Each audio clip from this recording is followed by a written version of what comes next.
What does it cost to dismiss a teenager at 37,000 feet? For one flight attendant, it cost her career. For one airline, it cost billions.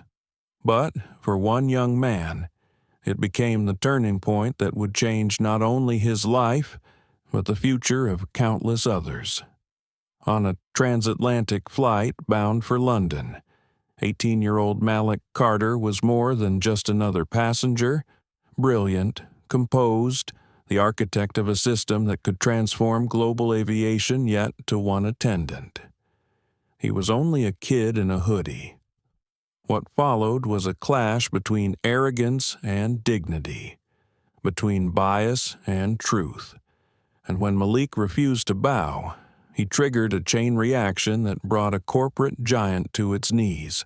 But here's the question: was this just revenge? Or something far greater? Could humiliation be reshaped into hope? And what happens when a voice that was almost silenced becomes the spark for justice? Tonight, we uncover the true story of how a single act of prejudice mid-flight set off a global reckoning. Stay with us, because you will not forget what you're about to hear. And before we begin, don't forget to like, share, and subscribe. Your support helps us bring more powerful stories to life. The hum of the aircraft was steady, almost soothing, like the rhythm of a heartbeat. Passengers shuffled into their seats, the rustle of coats and the clink of buckles filling the first-class cabin of Aurora Airways Flight 762 bound for London. The air was a blend of recycled coolness and the faint scent of brewed coffee drifting in from the galley. Outside the oval windows, the evening sun slid down the horizon, painting streaks of orange across the tarmac. Seated in 2A, closest to the aisle, was Malik Carter. To most of the passengers walking by, he looked like any other teenager, maybe a college freshman traveling abroad for the first time. His hoodie was dark blue, slightly frayed at the cuffs, paired with simple jeans and sneakers that had seen better days. His backpack was tucked neatly under the seat in front of him, a water bottle peeking from the side pocket. To the casual observer, he was unremarkable, but Malik wasn't ordinary. Hidden in that backpack was a portable prototype server that contained the lifeblood of Aurora Airways' upcoming international expansion, a logistics platform so advanced it could alter the future of air travel. He wasn't just a passenger. He was the architect of the system that Aurora Airways was staking billions on. His father, Darius Carter, had entrusted him with this final overseas integration test. Malik was not only prepared but uniquely qualified. He knew every line of code, every security trigger, every scenario. Yet here he sat, slouched slightly, Bose headphones covering his ears, quietly tapping commands into his laptop before takeoff. The glow of the screen illuminated his calm face. He had long learned how to exist in two worlds, the quiet genius inside his head and the way the outside world perceived him. Too often, the world chose to see only a young black man in a hoodie, never the mind behind the hoodie. He paused, closing his laptop carefully as boarding wrapped up. He didn't need the announcement to tell him. He could feel the cabin settling. A woman in a silk scarf arranged her purse in the overhead bin. A businessman muttered into his phone about a merger, and somewhere behind him, a baby gave a soft cry before being soothed, the familiar ballet of airline life. Malik leaned back and exhaled, telling himself that tonight would be routine. He had been on countless flights before, to Tokyo, to Berlin, to Toronto, but tonight carried more weight. Tonight, he was the unseen guardian of Aurora's future.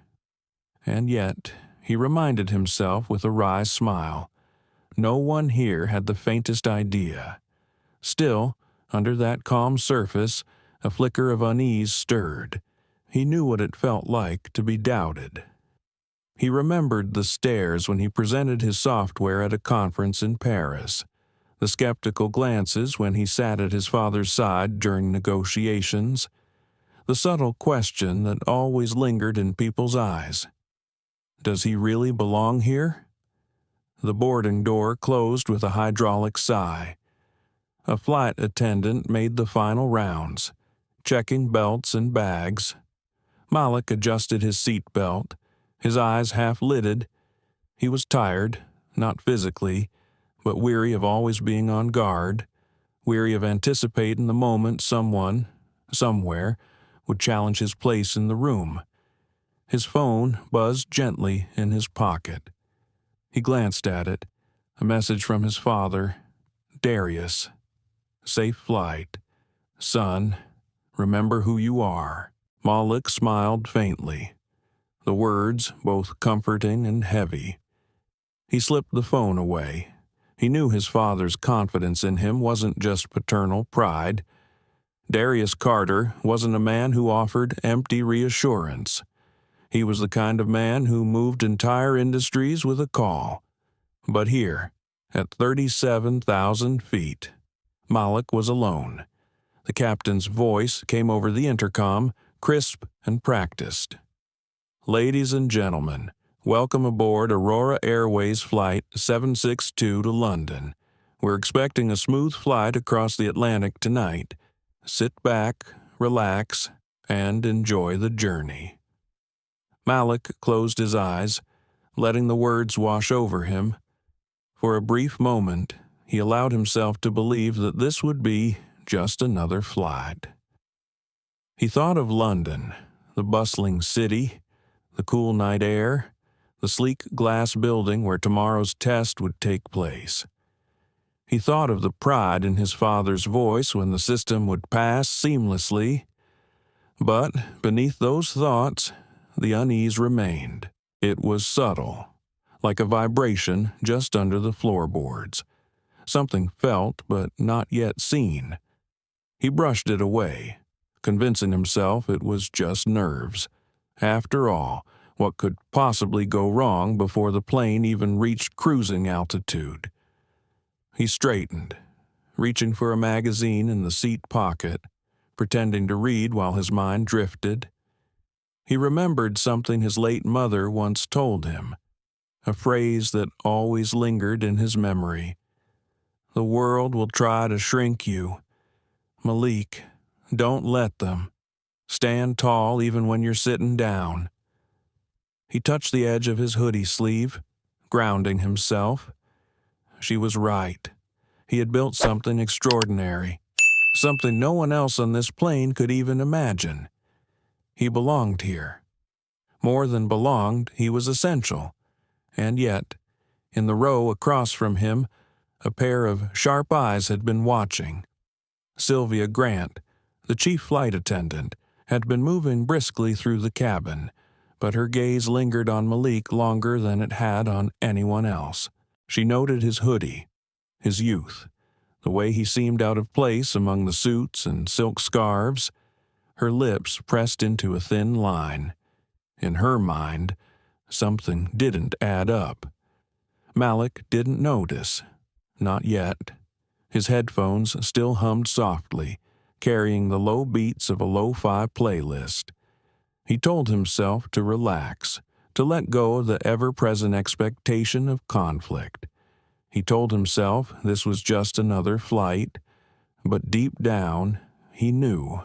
Somewhere in his chest, a small, unshakable certainty whispered, "They will test you again, and when they do, you must decide who you are going to be."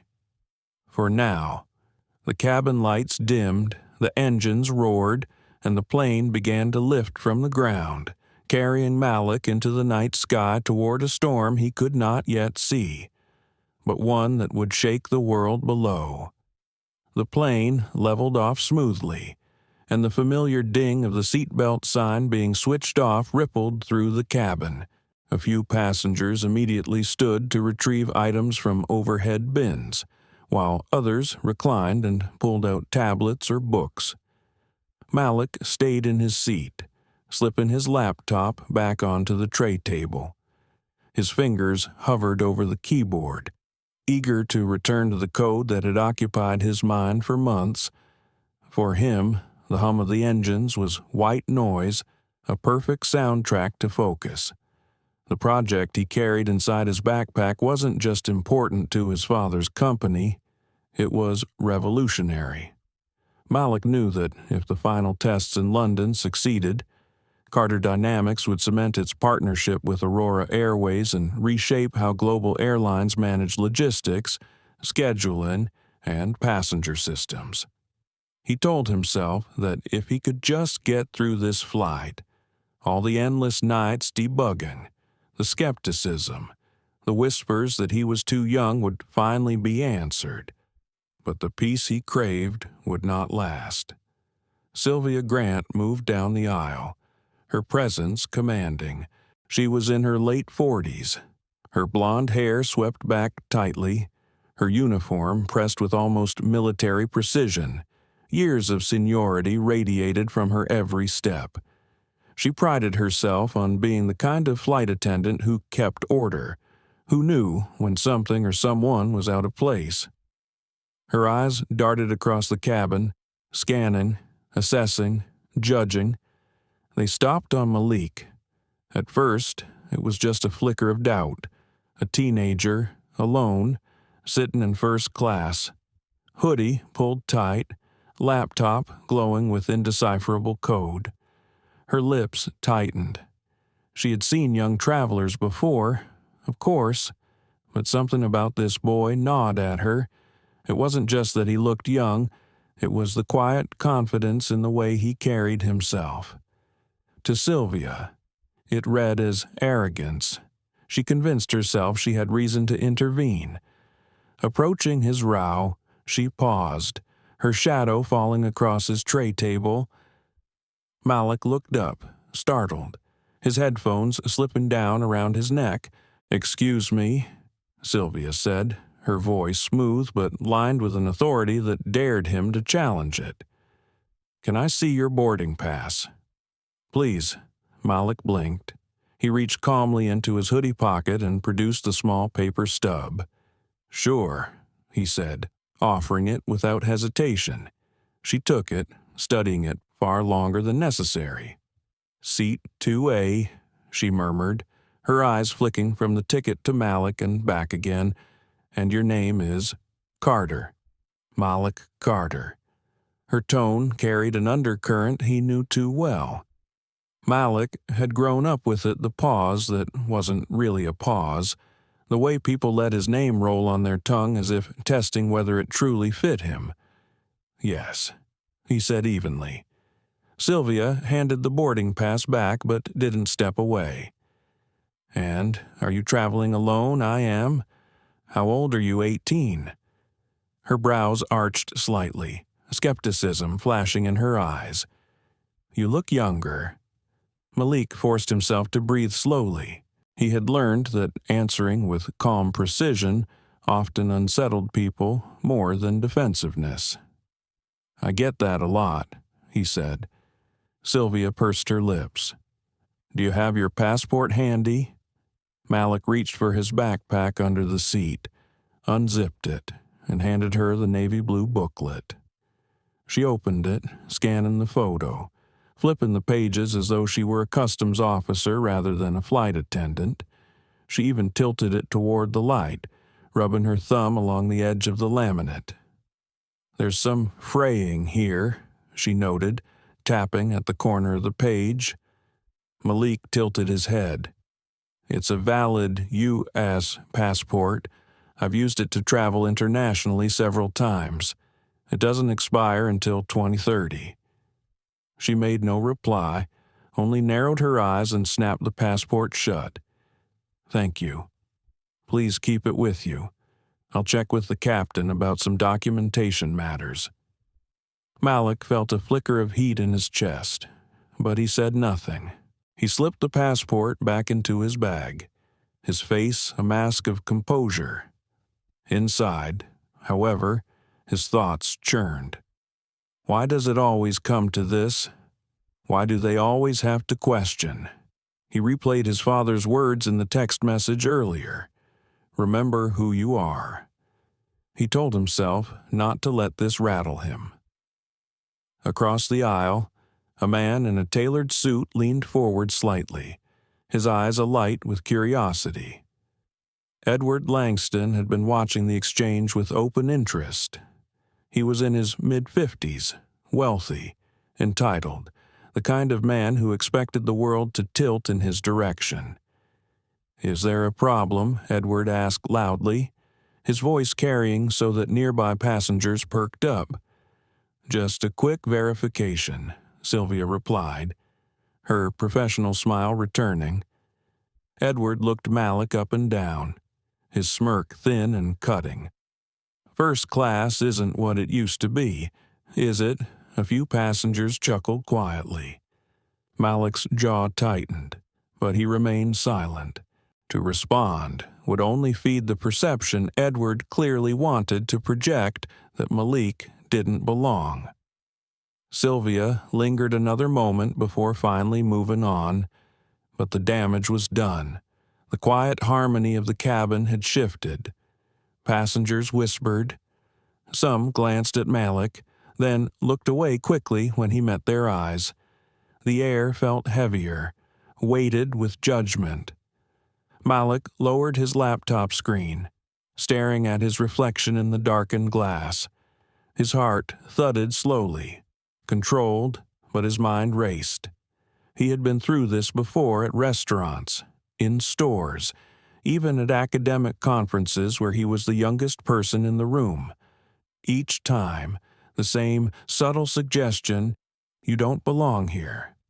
He reminded himself that he did, more than anyone else in this cabin. Perhaps he belonged here. Without him, Aurora Airways' future would collapse. Without him, the system that was supposed to make their expansion possible would crumble. The irony bit at him sharply, how little they knew, how quick they were to assume. He adjusted his headphones back over his ears. Though no music played, he simply needed the barrier, the illusion of distance. He closed his eyes briefly, trying to steady himself. A memory surfaced his mother's voice again. "The world will not always see you for who you are, Malek, but never let their vision replace your truth." He inhaled, slow and deep, then exhaled. The cabin seemed to breathe with him, though its whispers had not faded. He caught Edward's smug glance and Sylvia's quick conversation with another attendant near the galley. They were talking about him. He knew it. He didn't need to hear the words. For the first time that evening, Malik wondered whether this flight would test more than his patience. He wondered if perhaps the real trial hadn't even begun. He leaned back into his seat, eyes open now, gaze fixed on the ceiling where the faint lines of the overhead lights glowed. He knew what it felt like to be underestimated, to be doubted. But he also knew what it meant to rise, quietly, deliberately, until the weight of proof was undeniable. The plane continued its steady course into the night, but for Malik, turbulence had already arrived. Dinner service had just begun in the first-class cabin. Silverware clinked against porcelain as attendants moved gracefully down the aisle with trays of salads and warm bread. The scent of roasted chicken drifted in the air, mingling with the faint perfume of a passenger in 3B. Malik Carter sat quietly with his tray table down, fork in hand, eyes lowered as though to avoid the weight of glances that still lingered on him from earlier. He chewed slowly, methodically, trying to ignore the awareness prickling at the back of his neck. He knew Sylvia Grant hadn't let it go. From the moment she scrutinized his passport, he had felt the undercurrent of suspicion. She passed his row again now, checking on passengers. her professional smile fixed but her gaze sharp whenever it flicked toward him. Edward Langston, seated diagonally across the aisle in 2C, decided he had been silent long enough. He placed his wineglass down with an audible clink, turning deliberately toward Malik. His voice was rich, theatrical, designed to carry. "Tell me, young man," Edward said, "are you enjoying your upgrade?" Malik raised his eyes slowly. "Excuse me." Edward leaned back, smirking, one leg crossed over the other. "Your seat, 2A, must have been some sort of lottery win. I imagine it's quite the novelty to sit here instead of back there." He jerked his chin toward the economy cabin beyond the curtain. The air grew taut. A couple across the aisle glanced up from their salads. The man in 1B shifted uncomfortably. Malik placed his fork down, his hand steady, though his pulse quickened. "This isn't an upgrade," he said calmly. "It's the seat I purchased, just like you purchased yours." Edward chuckled, low and derisive. "Purchased. Right." He looked toward Sylvia, who was standing a few feet away, pretending to adjust a passenger's blanket while clearly listening. "Are you sure his ticket isn't, shall we say, questionable?" Sylvia's lips pressed into a line, but she didn't intervene. Her silence was permission. Malik felt the heat rise in his chest. He wanted to snap back, to dismantle Edward with words sharp enough to slice through arrogance. But another voice inside him whispered restraint. His father's voice, his mother's memory. "Don't let them decide who you are. You know the truth." So he steadied his tone. "My boarding pass and passport have already been checked." He glanced briefly at Sylvia, who still hadn't moved. "They're valid. There's no issue." Edward leaned forward now, seizing the moment. "Funny, though. I've flown Aurora for years, and I can't recall seeing teenagers, especially dressed like that, sitting in first class. Makes one wonder." A hush fell. Even the clatter of dishes from the galley seemed distant. Malik's throat felt tight, but he held Edward's gaze. "What exactly does it make you wonder?" he asked, his voice low but carrying. The question unsettled Edward more than he expected. For a moment, his smirk faltered, but pride pushed him forward, that perhaps someone here is out of place. A woman 2 rows back whispered to her husband. A man in 1C coughed, looking away. The words hung in the cabin like smoke. Malik's fingers curled slightly against his tray, but he forced himself to breathe. He thought of the server humming in his backpack, of the thousands of hours poured into code, of the future of Aurora Airways resting silently beneath his feet. If only they knew, if only they understood who was truly out of place here. Sylvia stepped forward at last, her professional mask firmly in place. "Is there a problem here?" she asked, though her eyes were locked not on Edward, but on Malik. Malik lifted his chin. "I was just answering a question." Edward smiled thinly. "Yes, we were clarifying whether all passengers here belong in their seats." Sylvia's gaze swept Malik again, head to toe. "Well, Mr. Carter," she said crisply, "perhaps you wouldn't mind showing me your passport one more time, just so we can put everyone's mind at ease." A collective breath passed through the cabin. Malik could almost hear the unspoken thought, "Why him again?" But no one spoke. No one challenged. Malik pulled the passport from his bag once more, his movements slow, deliberate. He handed it to her, watching as she repeated the same exaggerated inspection, tilted it under the light, ran her finger across the laminate. "This photo," she murmured, tapping the page, "it doesn't quite match. The angle, "It's me." Malik interrupted, his tone sharpening. "That is my passport, issued by the U.S. government, cleared by security. You've checked it twice now. How many times would make you comfortable?" The firmness in his voice startled even him. A ripple moved through the cabin. Sylvia stiffened, unused to being confronted so directly. Edward chuckled again, savoring the tension. "You'll forgive us," Edward said smoothly. "But it's important that first class maintains its standards. Not just anyone can sit here."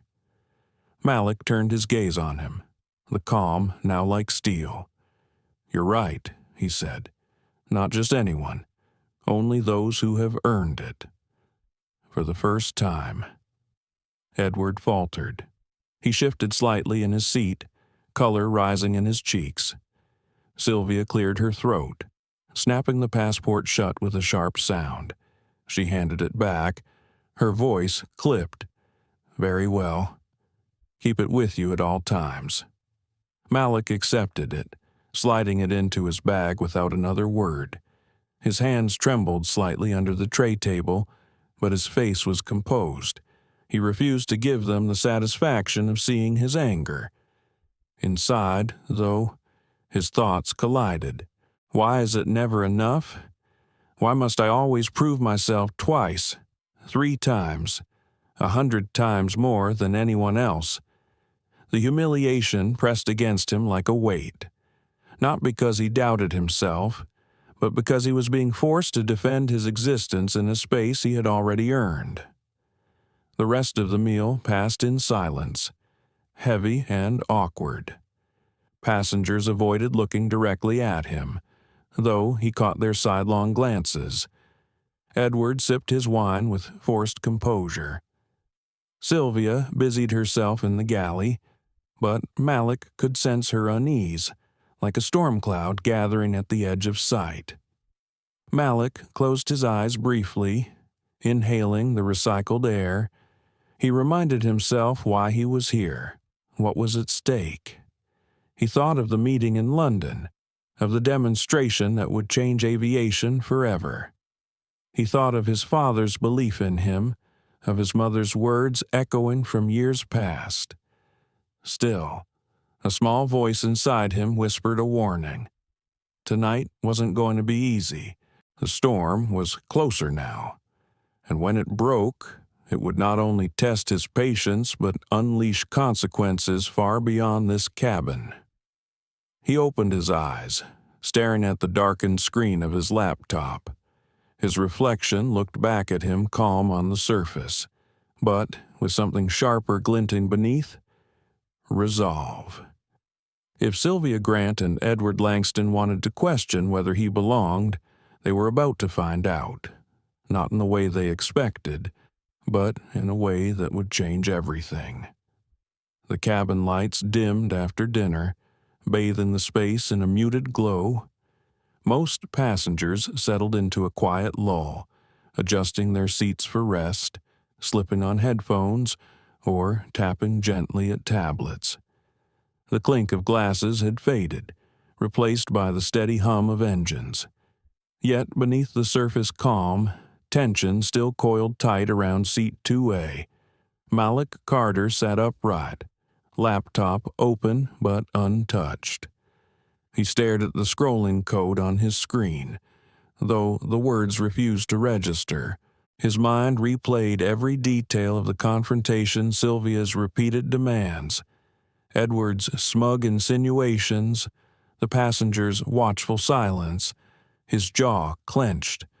It wasn't the first time he had been doubted, questioned, treated as though his presence was an anomaly. But tonight, on this flight, it felt heavier.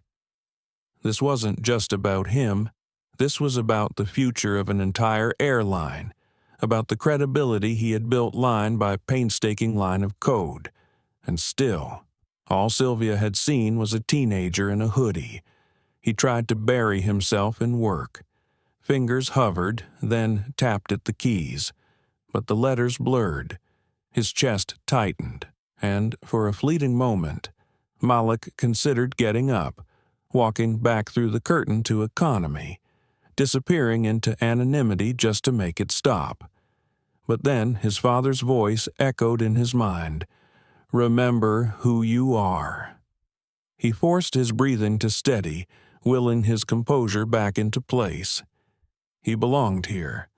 No one could erase that truth. A shadow fell over his tray table. Sylvia stood beside him, her expression stiff, eyes cool. In her hand was a clipboard. Malik knew before she spoke that she wasn't finished. "Mr. Carter," she said, her voice low but carrying enough for nearby passengers to hear. "I'm going to need you to come with me." Malik lifted his gaze slowly, his pulse steadying into something sharper, colder. "Come with you. For what reason there are questions regarding your documentation and your seat assignment," Sylvia said. "The captain has been informed, and until this is resolved, you'll need to relocate." A murmur rippled through the rows. Edward Langston shifted in his seat, the corner of his mouth lifting in satisfaction. The couple in 3A and 3B exchanged a glance, uneasy. Malik's chest burned, but his voice emerged even, clipped with quiet authority. "My boarding pass and passport have been checked multiple times. You've verified them yourself. There is no issue with my documentation." Sylvia's lips thinned. "I have discretion to determine whether a passenger is fit to remain in this cabin." The words hit like a slap. Malik knew what she meant. Discretion, that catch-all authority, a loophole large enough to swallow his dignity whole. He inhaled slowly. "And what exactly about me makes you believe I'm not fit?" Sylvia shifted, caught off guard by the directness.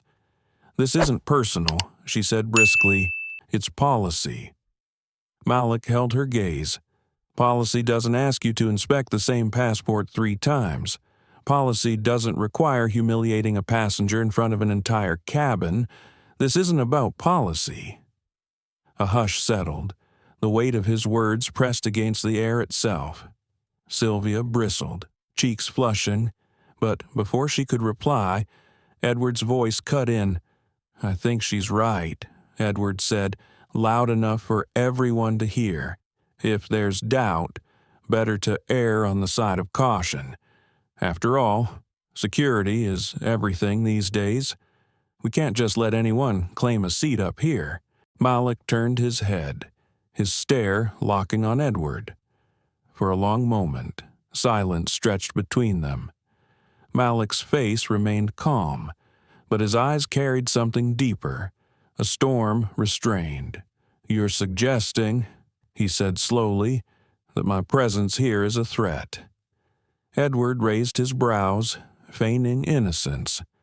"I'm suggesting that appearances can be deceiving." Something shifted inside Malik. He felt the familiar pull of anger, sharp and hot, demanding release. But beneath it was something steadier, resolve. He thought of his mother's words, of the nights coding until dawn, of the countless doors closed in his face only for him to build his own. He closed his laptop gently, the soft click echoing louder than expected in the tense quiet. Then he stood. His height drew eyes from all corners of the cabin.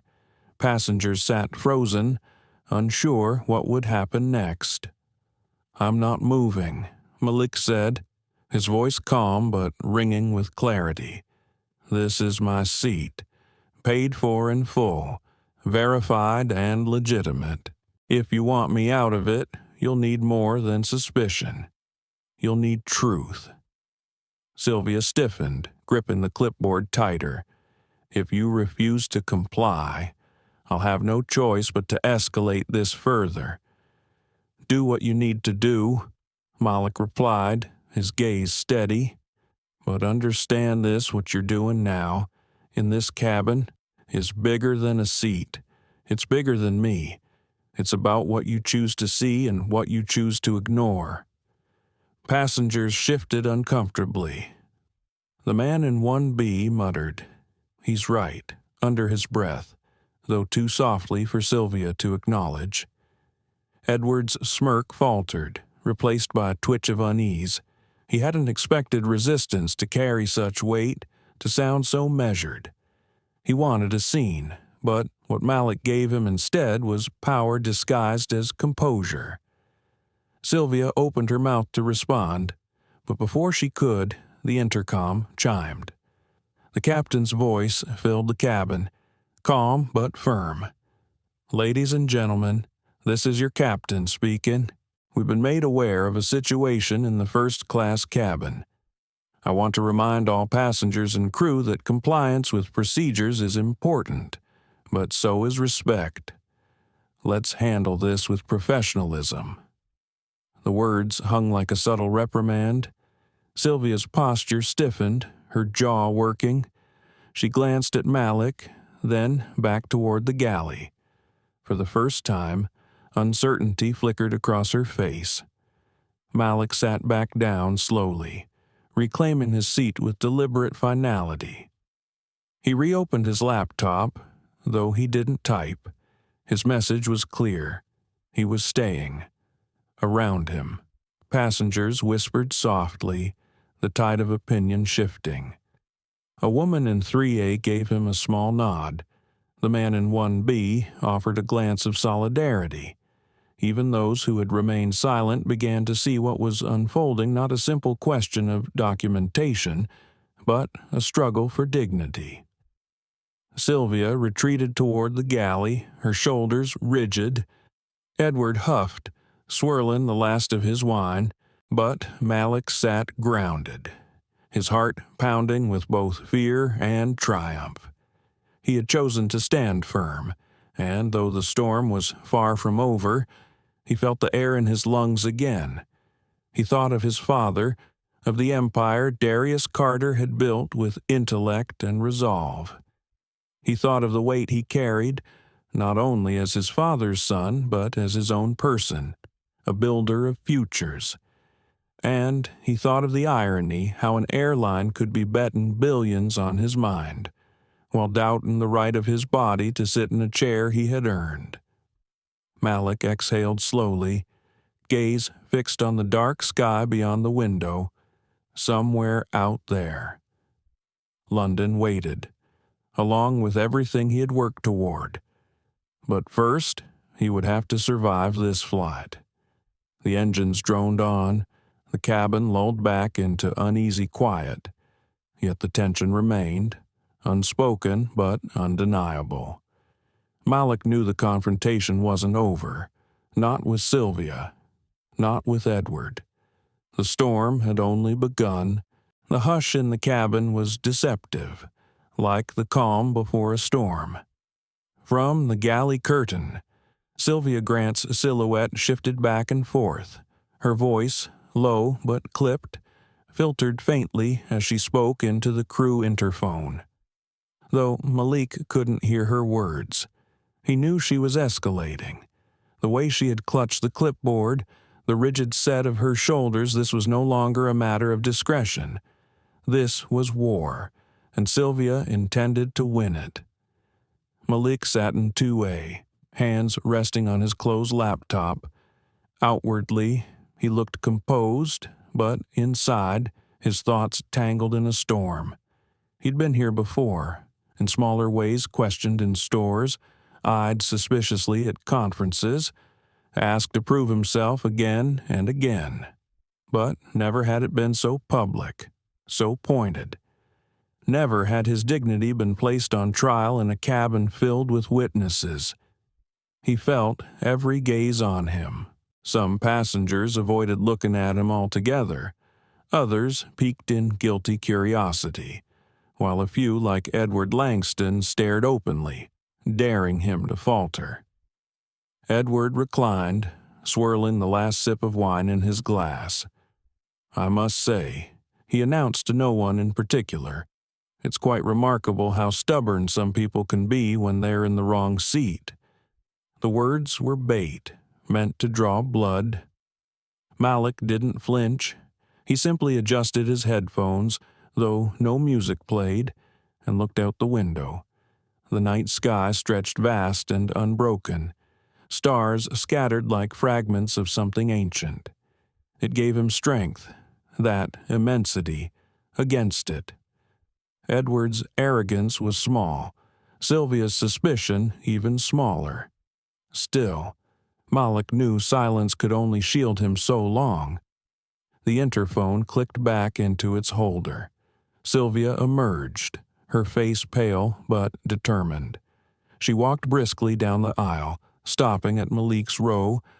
Her voice carried the weight of finality. "Mr. Carter," she said, "the captain has confirmed. You're to be relocated to another section of the aircraft until your documentation can be fully verified upon landing. Please gather your belongings." The cabin went still.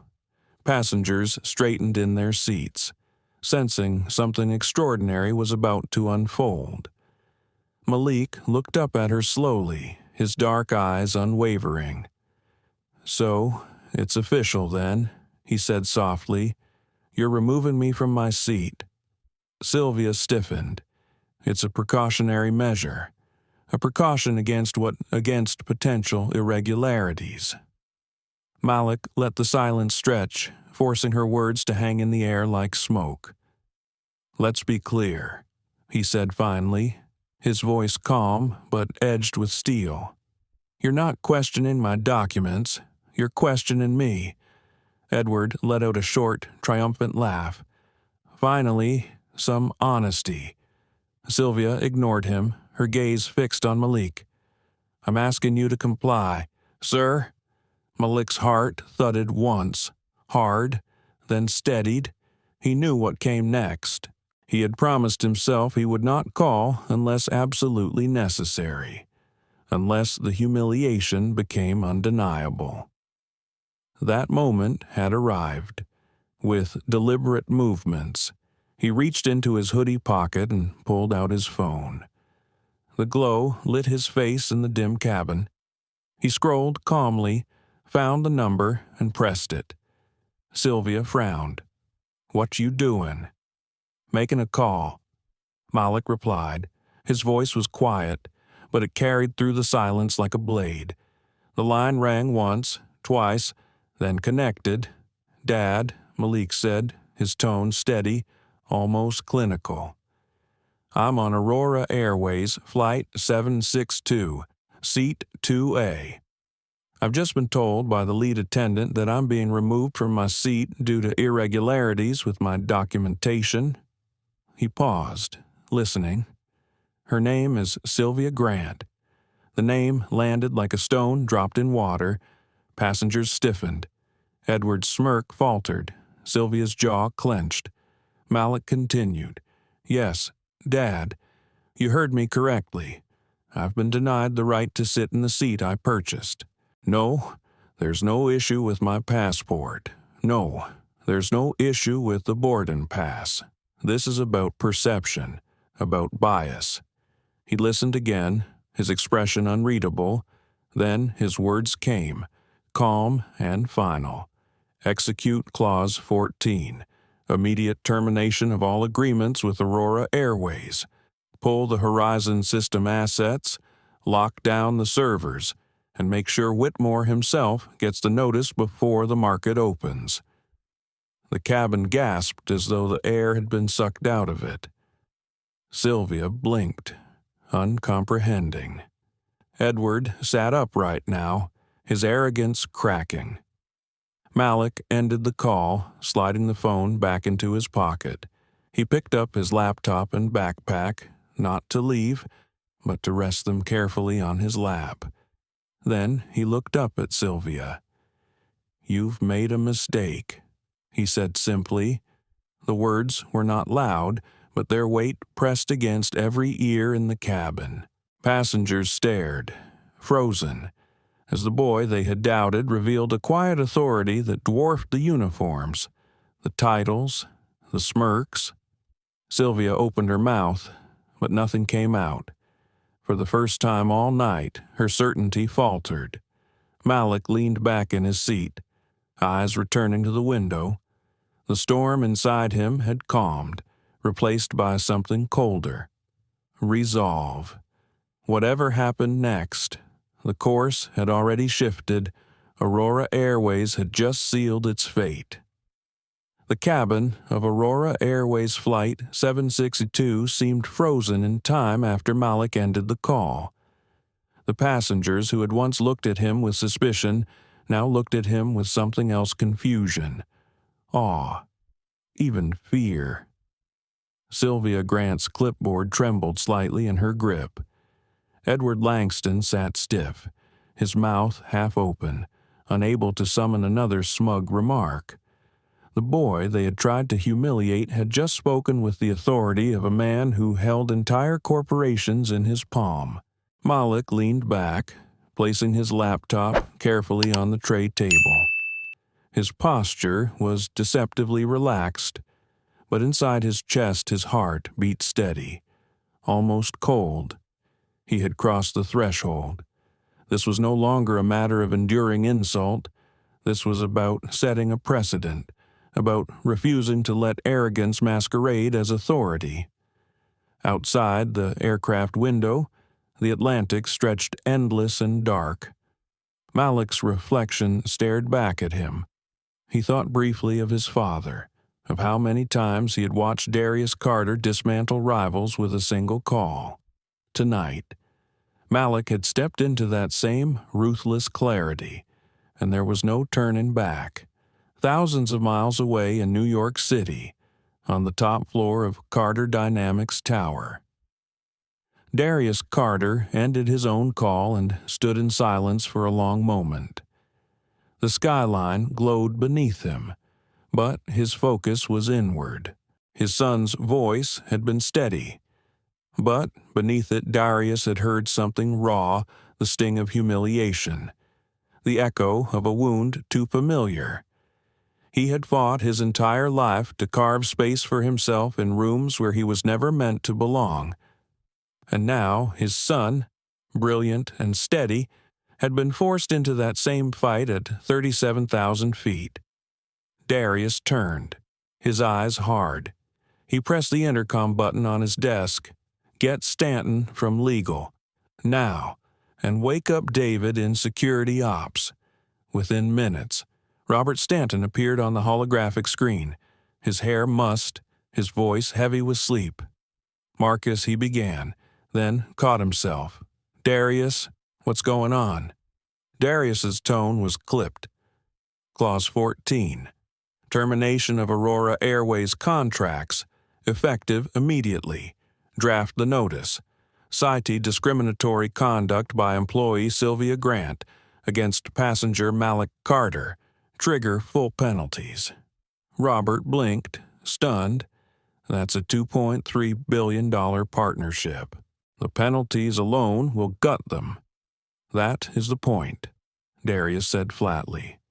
Send the notice to Charles Whitmore and the board within the hour. Then release it to regulatory bodies. I want this airtight. No negotiation, no reversal. Robert hesitated, understood. Darius cut the line before he could say more. Moments later, another feed opened. David Ben Ezra, the head of Carter Dynamics' cybersecurity division, appeared in a dim-lit operations room filled with humming servers. His accent was clipped, his posture sharp. You said emergency.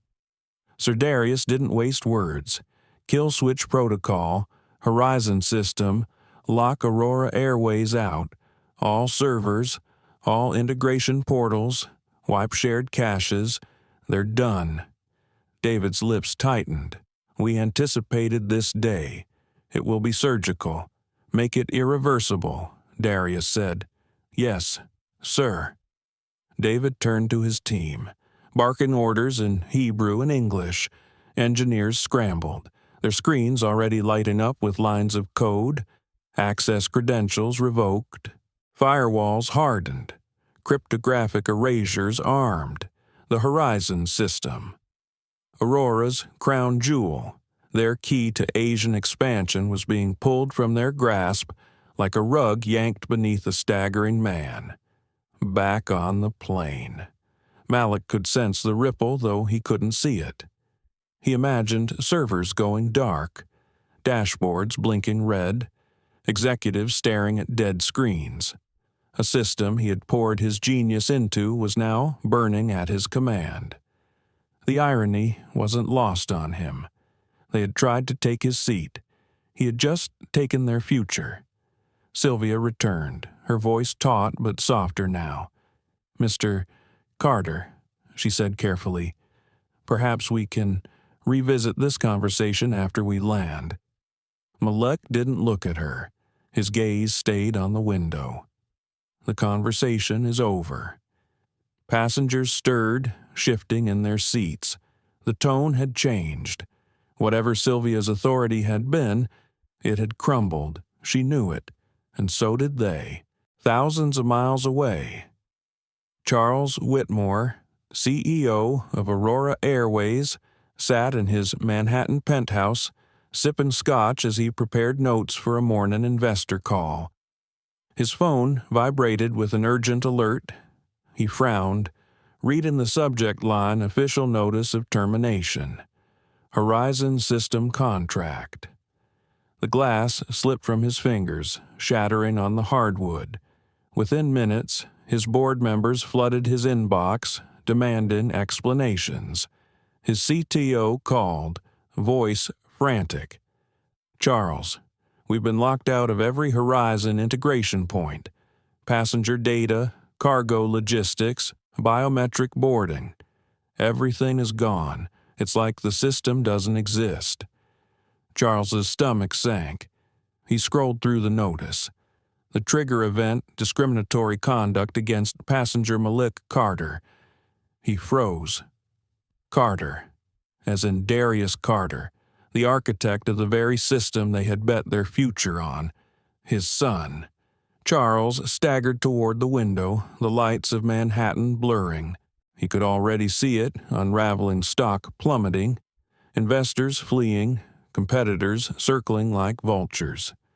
A 3-year strategy obliterated by a single arrogant act at 37,000 feet. On board Flight 762, Edward Langston finally found his voice. He leaned toward Malik, his tone dripping with disbelief. "You can't possibly mean that phone call will actually—" Malik turned his head, his expression calm, almost pitying. "It already has." Edward swallowed hard, his confidence shaken. He looked away, suddenly very small in his leather seat. Sylvia remained frozen at the aisle, the enormity of what she had triggered dawning on her. Her authority had been reduced to ashes. She had thought she was protecting first class. Instead, she had endangered the entire airline. Malik returned his focus to his laptop, powering it on again. The familiar code filled the screen. His hands moved across the keys with steady precision. Not to rebuild. Not yet. But to ensure that when the dust settled, he would hold the blueprint of what remained. In his chest, the anger had cooled into something sharper, more enduring, dignity, resolve. He knew this moment would follow him, that his name would soon ripple across headlines, whispered in boardrooms. But he also knew something else. He had not started this fight. Sylvia had. Edward had. The system that gave them unchecked discretion had. All he had done was finish it. The engines droned on, carrying the plane eastward through the dark sky. For most passengers, it would be just another transatlantic crossing. But Malik Carter knew the truth. This was the night Aurora Airways began to fall, and it had started with a single seat. In the gleaming glass tower of Aurora Airways headquarters, the night shift was usually quiet. Analysts monitored dashboards, Engineers tweaked system reports, and executives dozed through late calls with Asian partners. But tonight, just past midnight, the command center exploded into chaos. Screens that moments before displayed neat green status bars now flashed crimson. System access denied. Server links severed. Biometric data feeds dead. Cargo logistics models offline. The Horizon system, the very heart of Aurora's expansion into Asia, was gone. "Check the backups," a manager barked, his voice trembling. "They're encrypted," an engineer shouted back, his eyes wide. "We can't touch them. It's like we've been erased from our own system." Phones rang nonstop. Partners in Singapore demanded answers.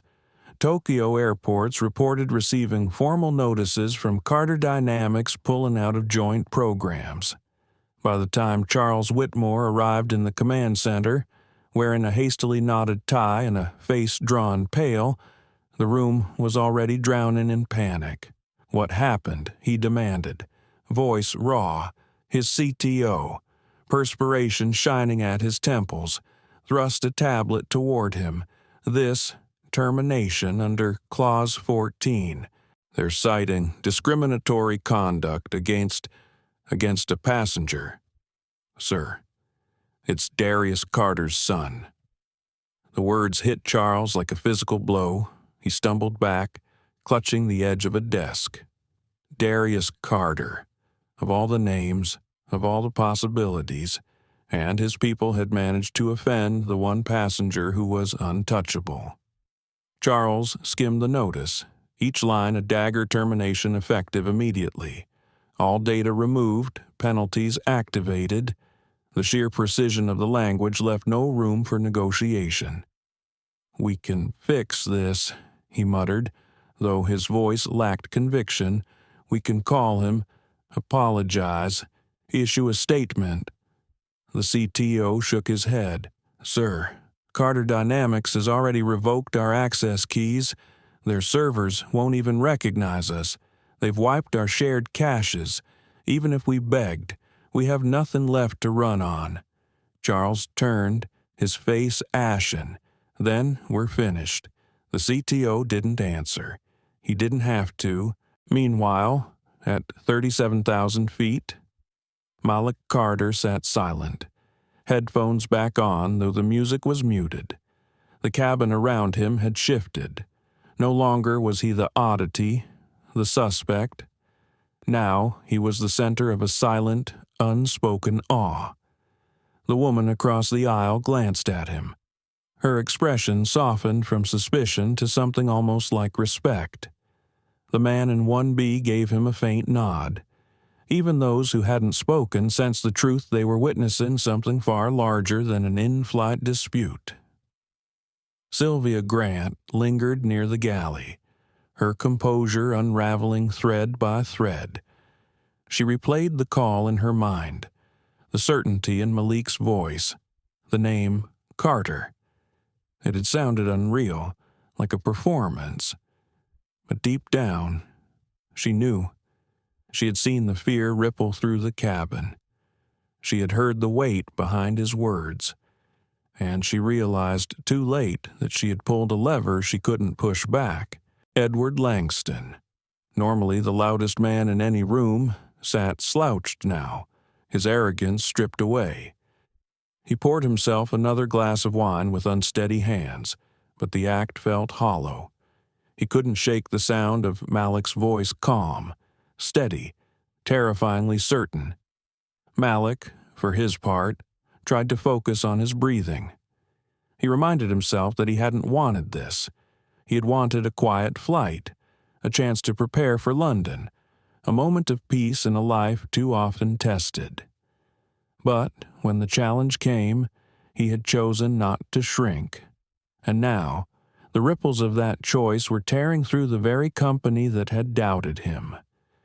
He thought of his mother again, her voice soft in memory. "Stand tall even when you're sitting down." Tonight, those words had never felt truer. Back in New York, Aurora's board of directors convened an emergency video session. Faces appeared in glowing squares, some in silk pajamas, others in hastily thrown-on suits.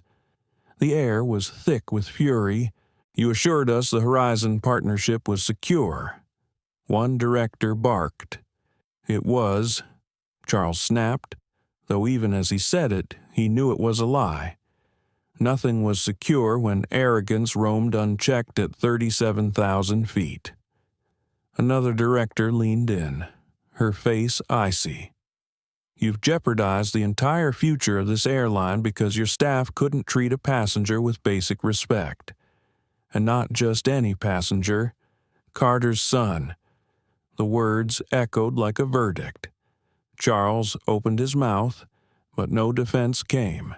He knew the truth.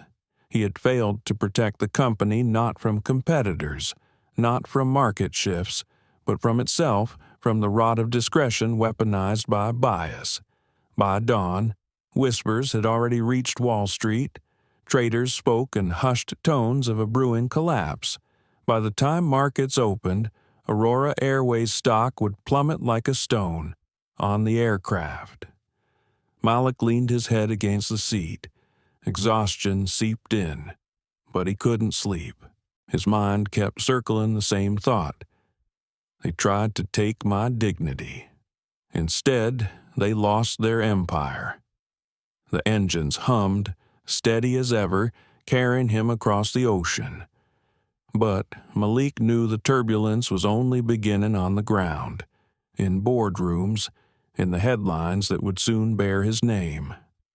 Still, there was no triumph in his chest, no gloating, only a deep, quiet ache.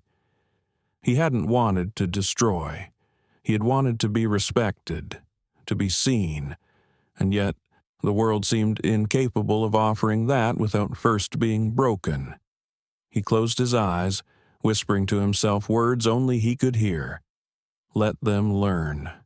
Aurora Airways was already learning, piece by painful piece. By the time Flight 762 was gliding steadily over the Atlantic, the first shock waves had already reached across continents. In Singapore, a boardroom full of investors sat in stunned silence as their screens refreshed. The partnership they had been promised, the backbone of Aurora Airways' Asia expansion, was gone. Contracts nullified, systems offline, landing slot negotiations suspended. At Tokyo's Haneda Airport, operations managers scrambled to adjust schedules. Without the Horizon system's predictive logistics, gates were misaligned, baggage loads mismatched, and flight rotations scrambled.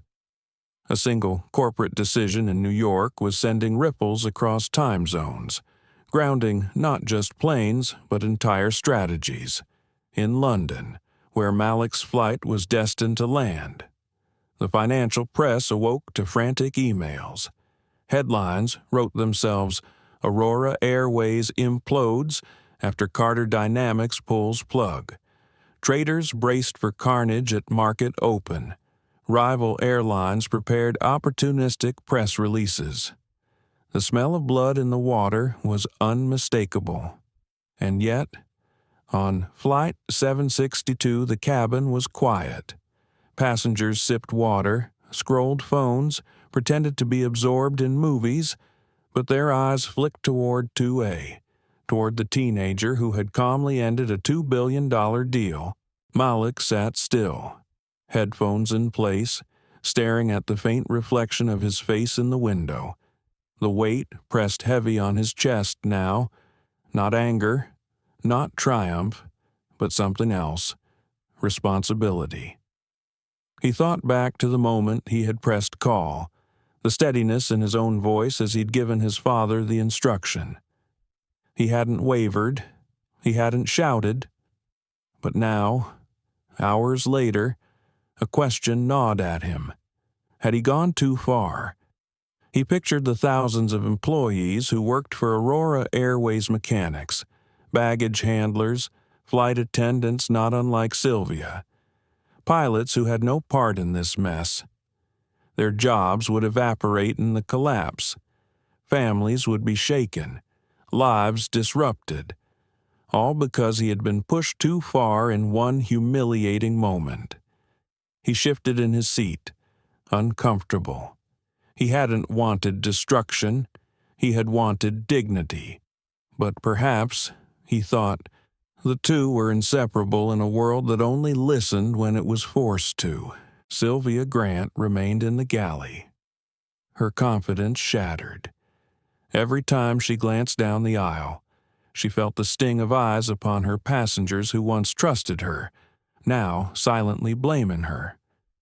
She wanted to defend herself, to insist she had only been doing her job, protecting the cabin. But deep inside, she knew the truth. She had made it personal. She had seen Malik's hoodie, his youth, his skin, and she had assumed. That assumption would now define the rest of her life. Edward Langston muttered under his breath, though quieter now, his bravado cracked. Ridiculous, absurd, can't be real, but his eyes betrayed him. He had recognized the name Carter. He had realized the magnitude of what they had triggered. On the ground, the board of Aurora Airways was in meltdown. Emergency meetings stretched through the night. Directors shouted across screens, demanding solutions, demanding Whitmore's head. Lawyers parsed the termination notice with despair. It was airtight. Penalties alone would cripple them. Without horizon, the expansion was a skeleton with no muscles. Charles Whitmore, exhausted and hollow-eyed, pleaded for calm. We can still negotiate. We can appeal to Carter's sense of fairness. We'll offer a public apology. One director cut him off, voice dripping with venom. Fairness. You humiliated his son. On your airline. In first class, there is no fairness left. There is only consequence. The room fell silent at that. Consequence, the word hung heavy. Back on the plane. Malik opened his laptop again, not to code, not to work, but to write.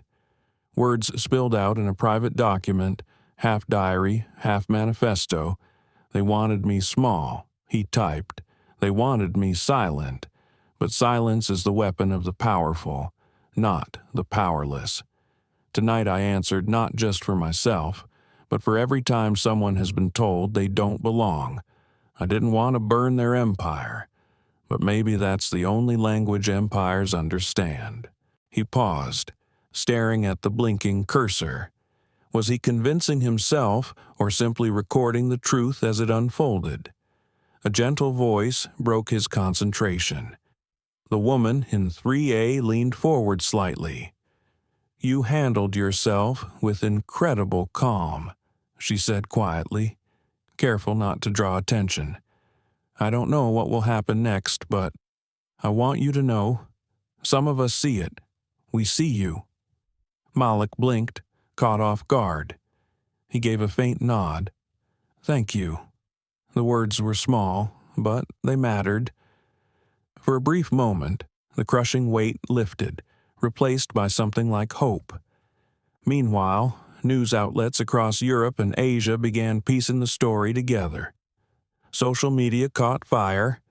A leaked email from Carter Dynamics circulated termination due to discriminatory conduct by Aurora Airways employee Sylvia Grant against Malik Carter.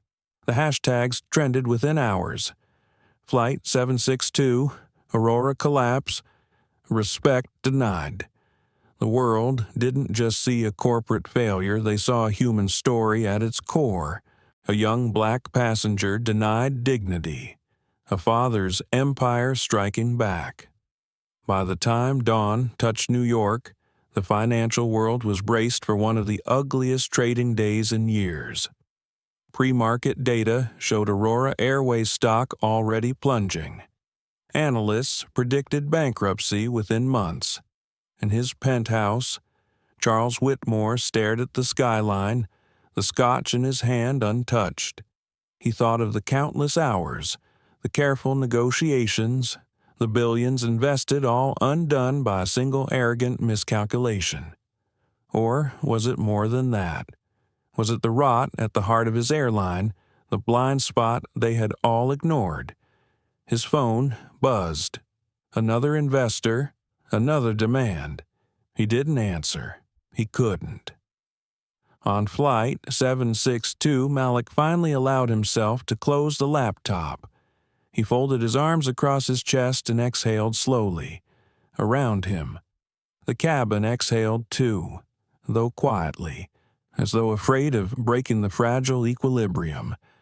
The engines hummed, the stars wheeled above, and Malik Carter, exhausted but resolute, closed his eyes. He knew the storm he had unleashed would not end with this flight. It was only beginning. But for the first time all night, he felt no fear, only clarity. Respect had been denied, and now respect would be demanded.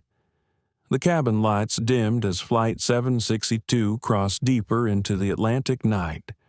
Most passengers had reclined their seats, headphones glowing faint blue, trying to settle into the long stretch ahead.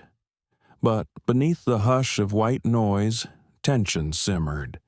No one had forgotten the confrontation in the aisle. 3 rows back, a young business traveler named Janelle quietly reviewed the video on her phone. She hadn't meant to record much. She had started filming only because the raised voices made her uneasy. But when she replayed it, the picture was damning Sylvia's clipped, condescending tone, Edward Langston's smug interruptions, Malik's steady voice as he laid out the injustice. "You're making a mistake," he had said, calm and chilling. "You're removing me from my seat not because of my documents, but because of me." The clarity in his voice sent chills down her spine. Janelle's thumb hovered over the post button. She hesitated, glancing around the darkened cabin. Was it fair to share? Would it make things worse? But then she remembered the look on Malik's face when Sylvia had dismissed him. Equal parts restrained fury and weary dignity. The world needed to see that. Within minutes, the video was live on her social feed, captioned simply, "Flight 762. This is what power abused looks like." By the time she refreshed, the views had already climbed past 10,000. Across the ocean, in London, a tech blogger scrolling late-night posts spotted it and shared it with his 100,000 followers. In New York, a financial journalist preparing for the morning's chaos saw the connection to Carter Dynamics' termination notice. The story caught like dry tinder. Hashtags blazed, "Our Flight 762, Aurora Fall," "Respect Denied," and Malik Carter's face hood up, voice steady, was everywhere. Back in 2A, Malik sensed the shift, though he didn't yet know why. Passengers whispered behind hands. A few stole glances at him with wide eyes, as though he were both myth and boy. His phone buzzed with notifications despite the plane's spotty Wi-Fi. Fragments of messages slipping through, "Are you okay?" "It's all over the news." "Malik, what happened?" He frowned, sliding the device back into his pocket. He had expected fallout, but not this fast. Sylvia Grant, pale and restless, noticed the whispers too. She pulled another flight attendant aside. "What's happening?" she hissed. The attendant shifted nervously. "Passengers are posting things. There's a video." Sylvia's stomach dropped. A video. She knew what it must show. She imagined her clipped words, her dismissive gestures, stripped of context and broadcast to millions. She felt the walls closing in. Edward Langston leaned over the aisle, whispering harshly, "You need to confiscate those phones before this gets out of hand." But it was already far too late. At Carter Dynamics Tower, Darius Carter stood before a bank of monitors in the operations center. He had just finished a call with Tokyo partners when his chief of communications rushed in, tablet in hand. "Sir, you need to see this." On the screen, the grainy passenger video played. Darius watched silently as his son appeared, calm and unyielding, speaking truth to dismissal. He felt his chest tighten, pride, pain, fury, all interwoven. The comms chief spoke cautiously. "The clip is going viral. Millions of views already. News outlets are picking it up." Darius nodded slowly.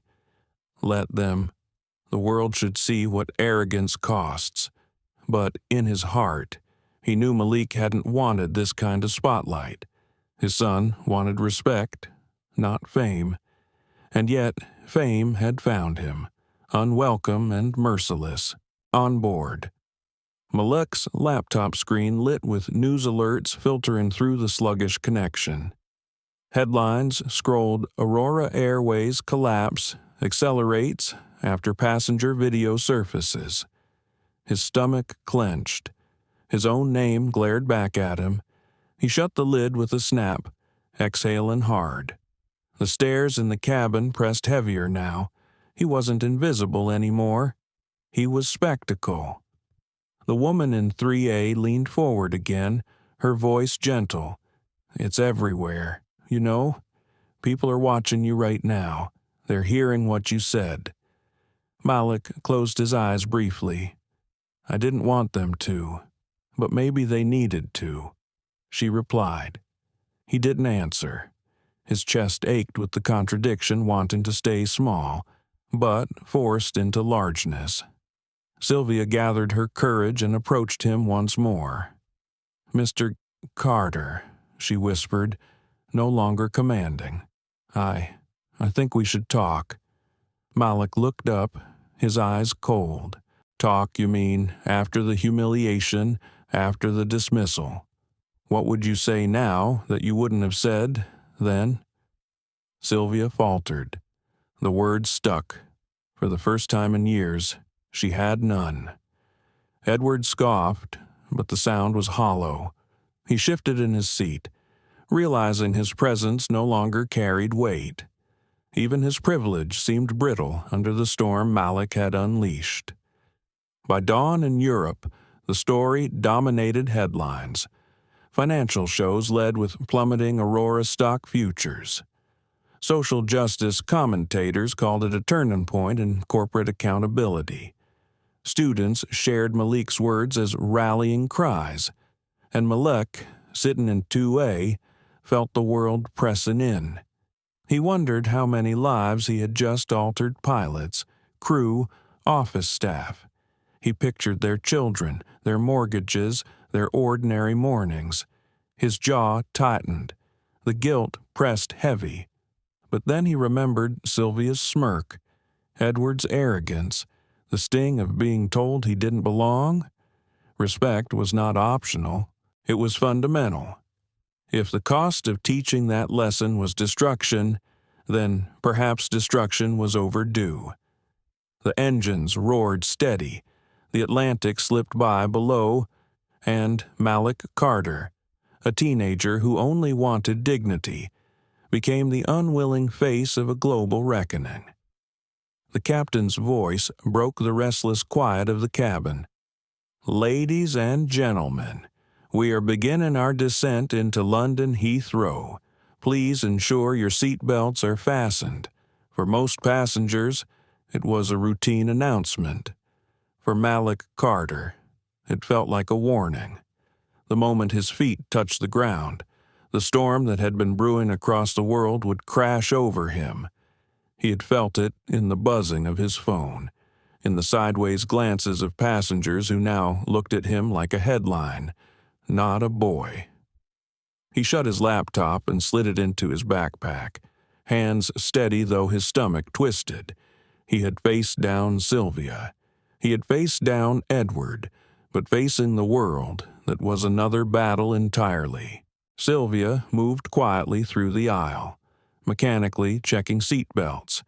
Her crisp authority had evaporated. Passengers avoided her eyes.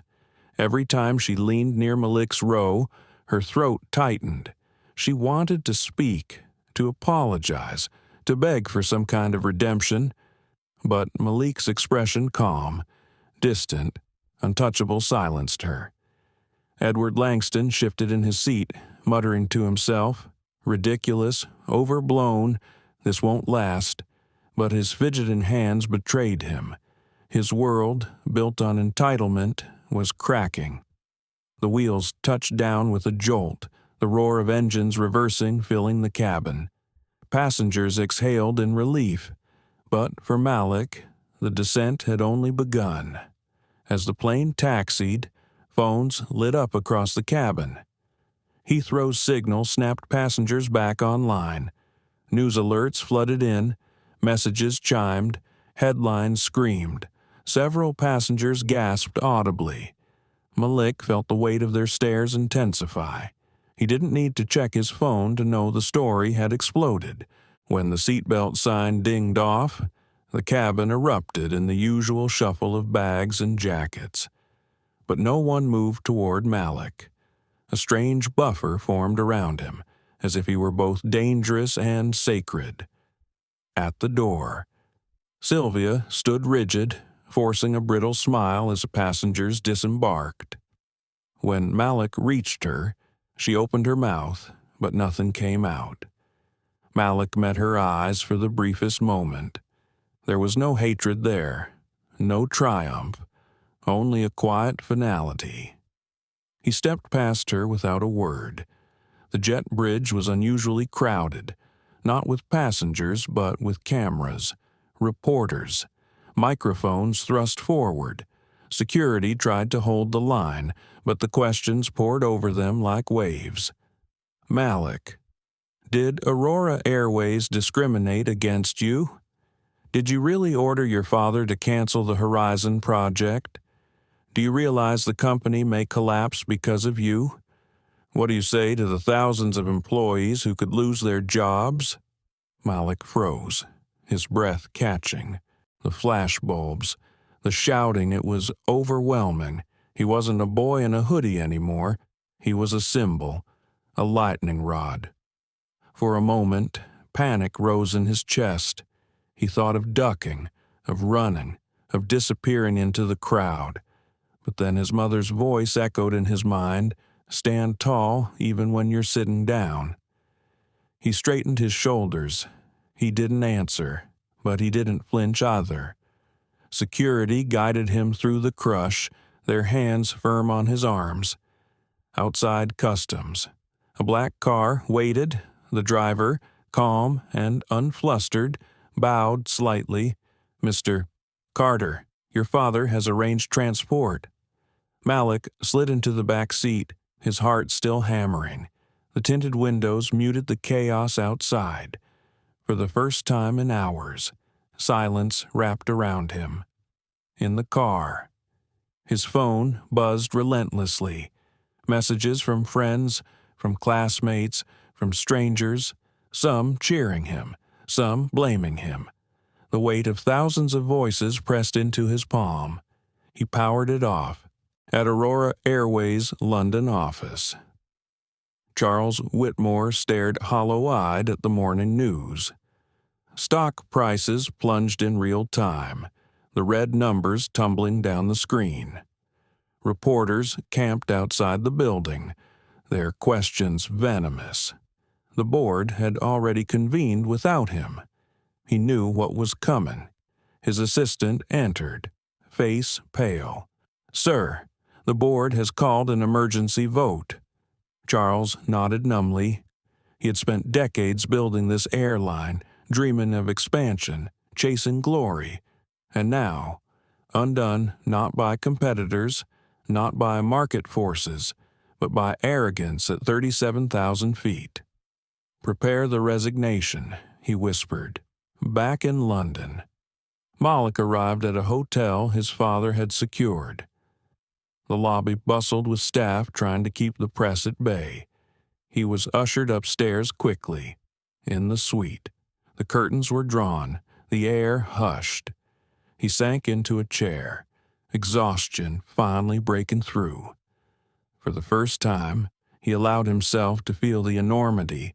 He had spoken up, demanded respect, and in doing so, toppled an empire. The thought twisted in his chest. He pictured mechanics on the tarmac, flight attendants with families, clerks behind ticket counters, innocents who would pay the price. His jaw tightened, his eyes burning. Was this justice or collateral damage? The door opened softly. Amelia Nguyen, his father's trusted assistant, stepped inside. Her face was kind, her tone measured. "Malik, I know this feels heavy, but you need to understand the collapse isn't your fault. It's theirs, their system, their choices." Malik looked up, his voice hoarse. "Then why does it feel like I just destroyed them?" Amelia sat across from him. "Because you're human. But remember, your voice didn't break their system. It revealed it. They built a structure where prejudice could rule over logic. You simply refused to bow to it." Her words sank in slowly, easing the knot in his chest. He nodded faintly. Across the city, headlines rolled on screens in every cafe and office. Aurora Airways CEO to resign amid scandal. Teen tech prodigy Sparks collapse of billion-dollar expansion. Respect denied, respect demanded. The world had already chosen its narrative.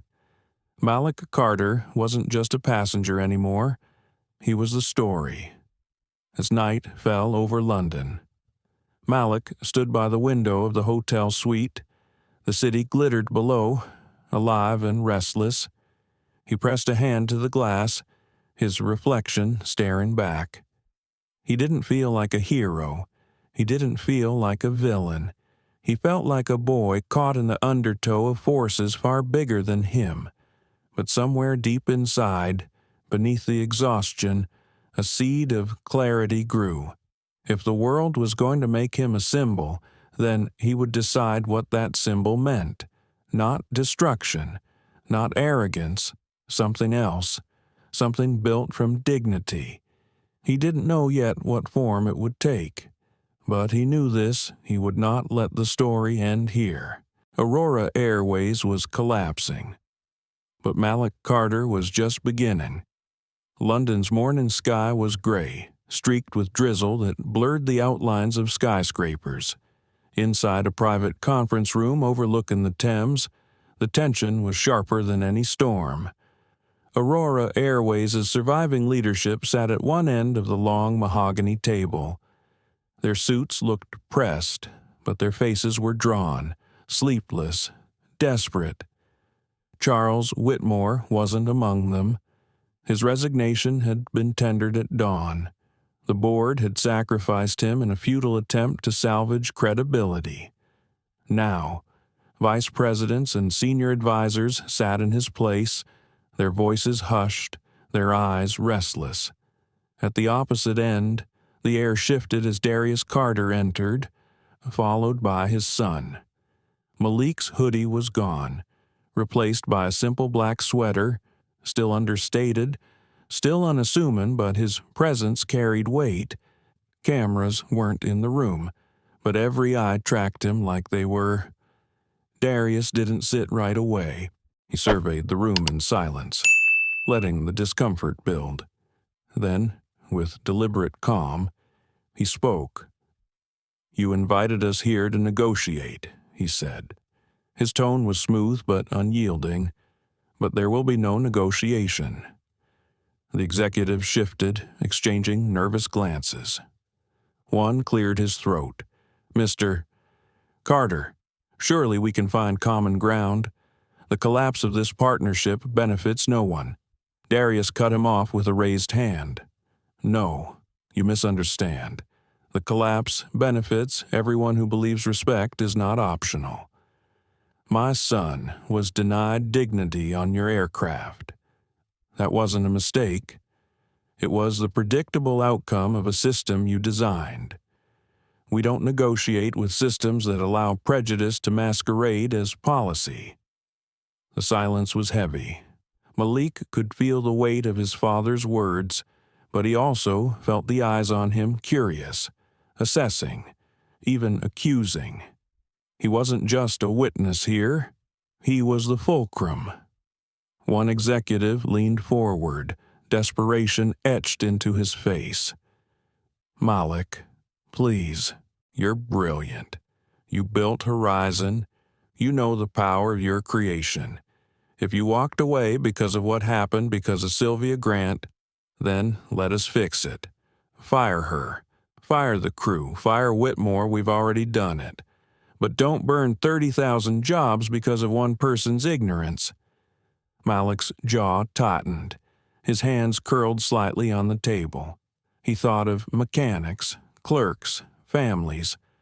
The guilt swelled again, sharp and bitter. But then Amelia's words echoed in his mind. "You didn't break their system. You revealed it." He inhaled slowly and spoke, his voice quiet but cutting through the room. It wasn't one person. Sylvia pulled the trigger, yes. But your system gave her the weapon. She overrode 2 data flags, one confirming my passport, one confirming my age eligibility, both green. She erased them with a single word, discretion. That's not ignorance. That's architecture. You built prejudice into your system. The words landed like stones in still water, rippling outward.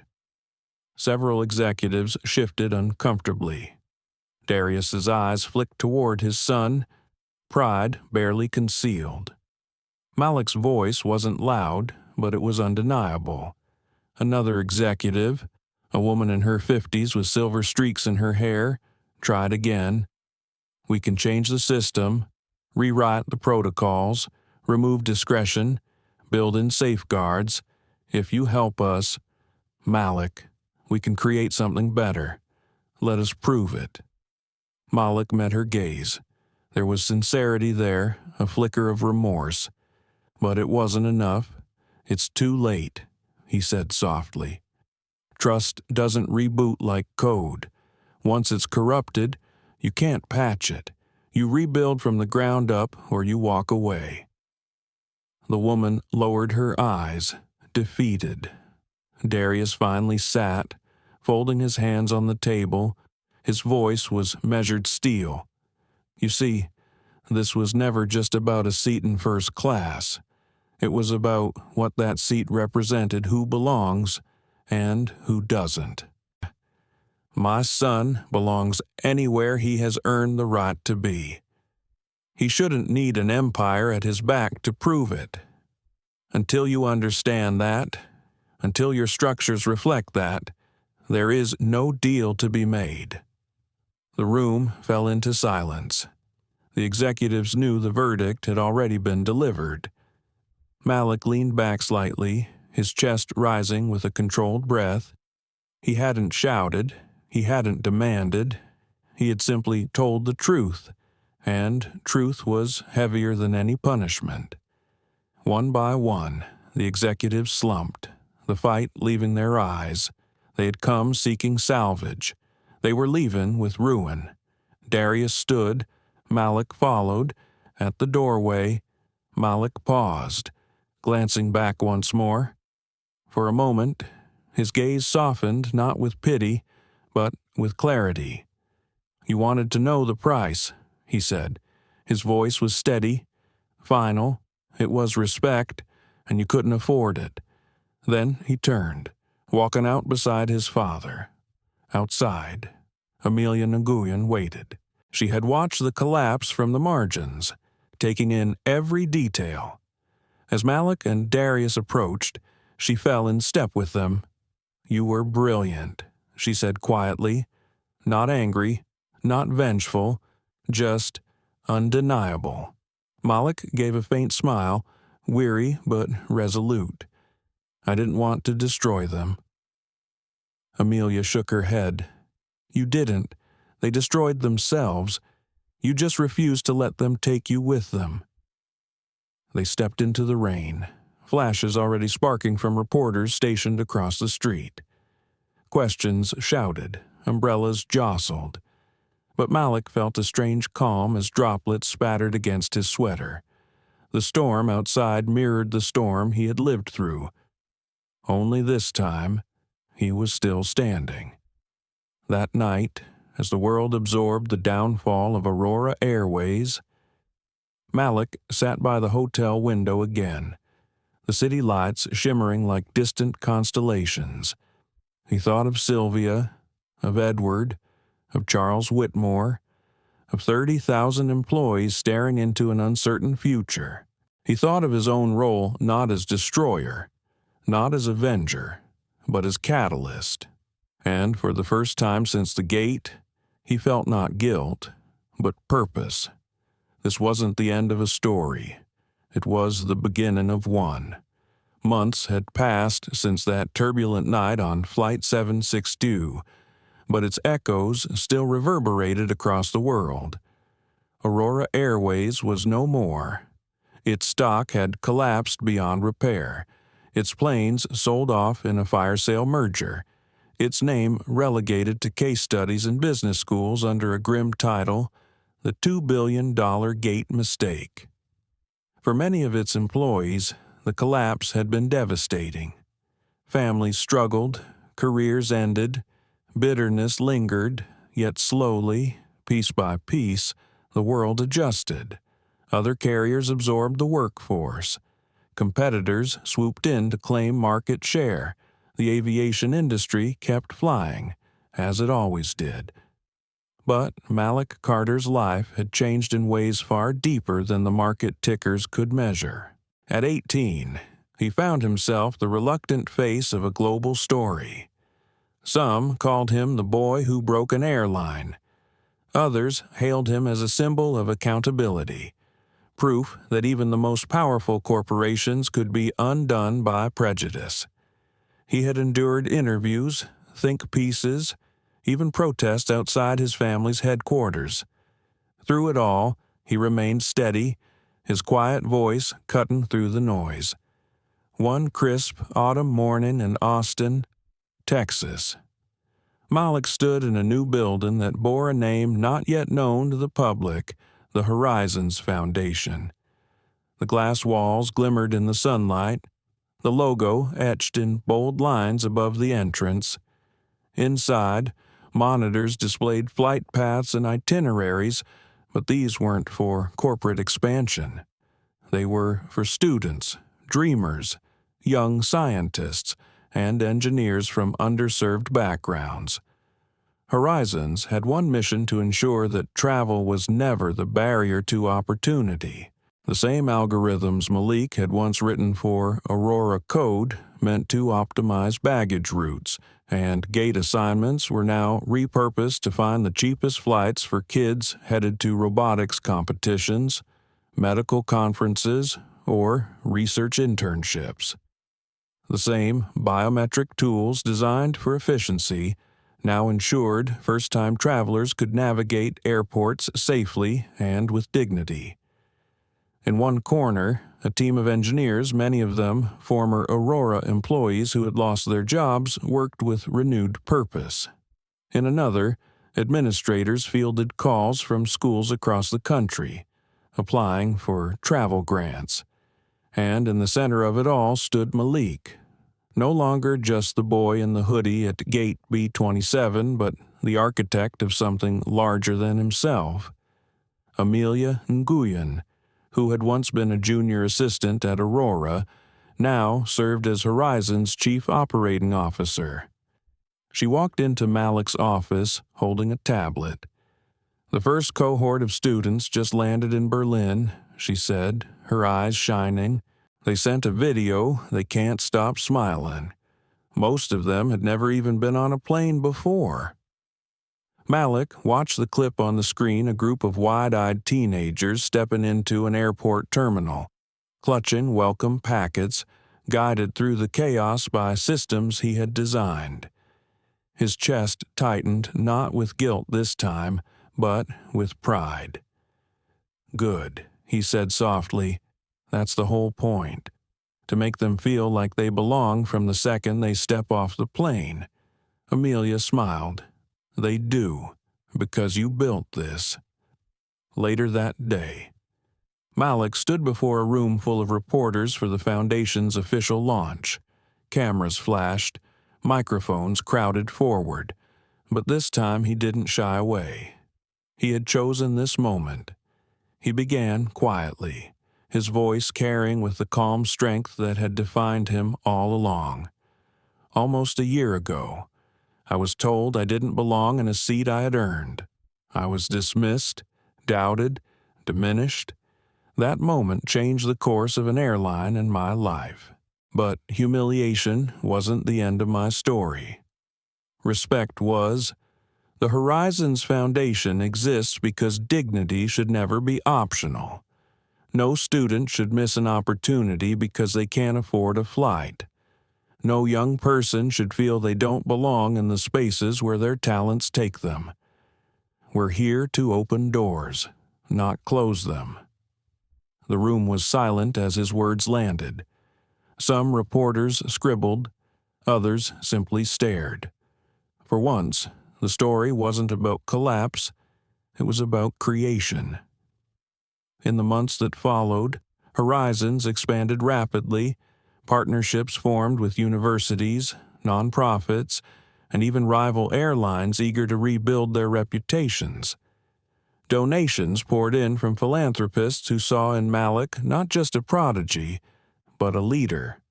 For Malik, the work was more than strategy. It was healing. Every itinerary funded, every student who stepped confidently into a boarding line was a piece of the wound closing. The humiliation at Gate B-27 hadn't been erased, but it had been transformed. One evening, as the sun set over Austin, Malik sat on the rooftop terrace of the Foundation building. Darius Carter joined him, silent for a while as they both watched the sky blush into twilight.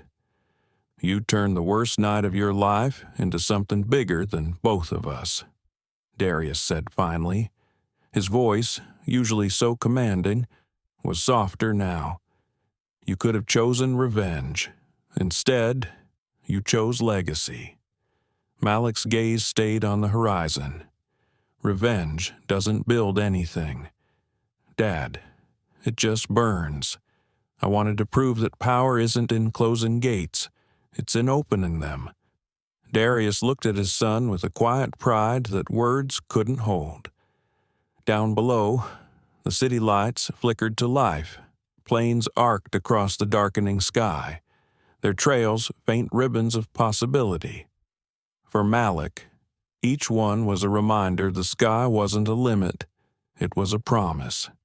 The humiliation at Gate B-27 had cost an airline its future, but from those ashes, Malik Carter had built new wings not just for himself, but for countless others who would never again be told they didn't belong. And so, the story ended not with collapse, but with flight. Sometimes justice doesn't arrive in a courtroom. Sometimes it unfolds in an airplane aisle, in the quiet strength of someone who refuses to be diminished. Malik Carter could have chosen destruction. Instead, he chose creation. From humiliation, he built the Horizons Foundation, a symbol of dignity, a beacon for young people told they don't belong. And yet, this story is not just about Malik. It is about all of us, about the dangers of systems that allow prejudice to wear the mask of procedure, about the cost of arrogance and the power of respect. As you reflect on this journey, ask yourself how many gates in our world still stand guarded by bias, and who among us will have the courage to open them. If this story moved you, if it made you feel anger, hope, or even tears, please take a moment to like this video, share it with someone who needs to hear it, and subscribe to our channel. Together, we can keep telling stories that don't just entertain, but transform.